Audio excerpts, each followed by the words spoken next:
Hi, I thought I'd put this together. I lost a friend last week. He was only 36. And what I'd like to do is put together a little bit, just to put people's minds at rest, to realise or to know that when you die, it isn't the end. Believe me, it's not. I was in hospital in some years back. I was very ill, and one particular night was a sort of a do or die night, and I was lying there, and at this particular moment I remember looking out of the walled windows. I was in the ground floor, and I was one bedroom away from the window, and I remember looking through the crittle, like metal windows, French doors in fact, and I could see it's November, and I could see a twiggy sort of rose, all sort of dead, blowing about in the wind, and I thought it must be one of those late bloomers, and I was feeling really not quite good, not very good.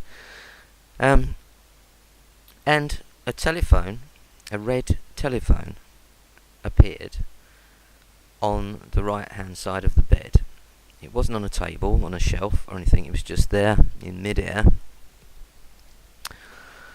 And there was only one other person in the wall. There was about 14 beds I can remember. It was, and there was 7 each side, I think. There was one other guy in there, and this phone started to bloody ring. And I thought, well, I didn't want, as though I knew that it wasn't real, I didn't want it to wake him up, if that makes any sense. So I picked it up. As soon as I picked the receiver up, it was an old 1960s red telephone, the first ones that came out really in the 60s.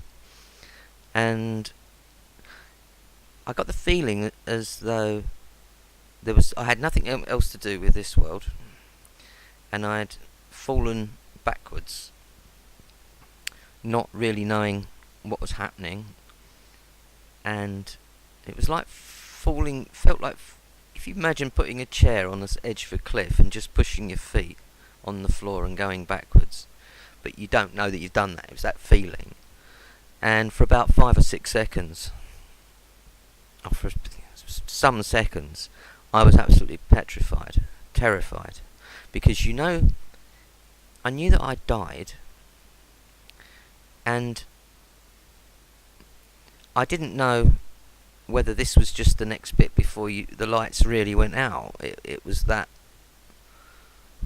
bit terrifying, and luckily what happened next, as I was in nothing, I wasn't anything, I was conscious, there was a consciousness there, and there was a remnant of me from the old life, and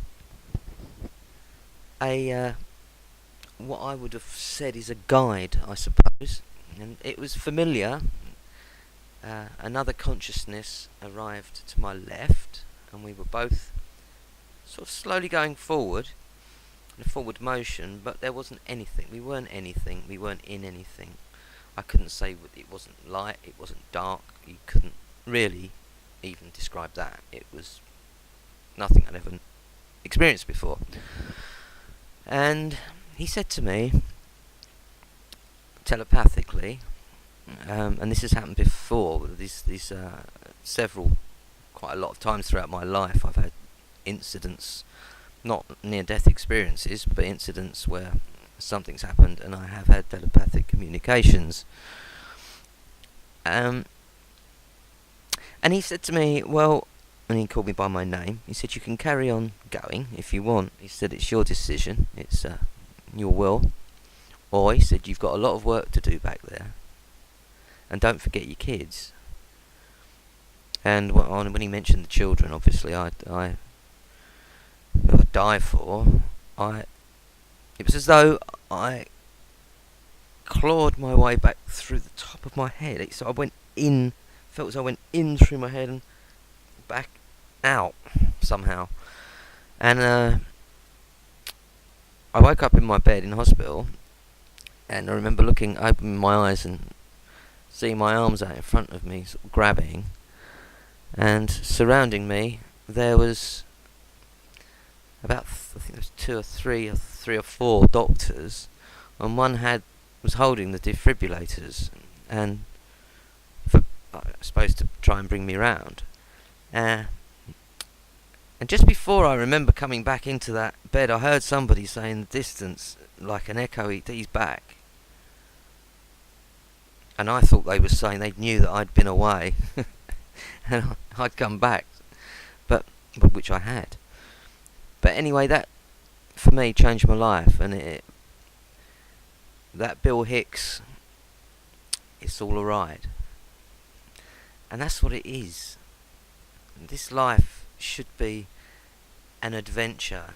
You should be trying to get as many experiences as possible, as many emotions as you can go through, as feelings, anger, love. Don't label anything good or bad. Just have an adventure, an experience, and try and be as altruistic as possible. Make that your goal. But it certainly changed my life to know that it's all right. Dying's okay. You can, there's more to do on the other side, and there's almost the feeling of you can come back again as well. You definitely can come back, but whether it's to this reality or consciousness or dimension is another thing. But all I like to say is that don't be afraid of death, because death is just as important a process as birth. It's the same. It should be celebrated. You've done it. You've done your innings. You celebrate your time here. Yeah. So please don't worry. It's gonna be all right. Really cool. Cheers.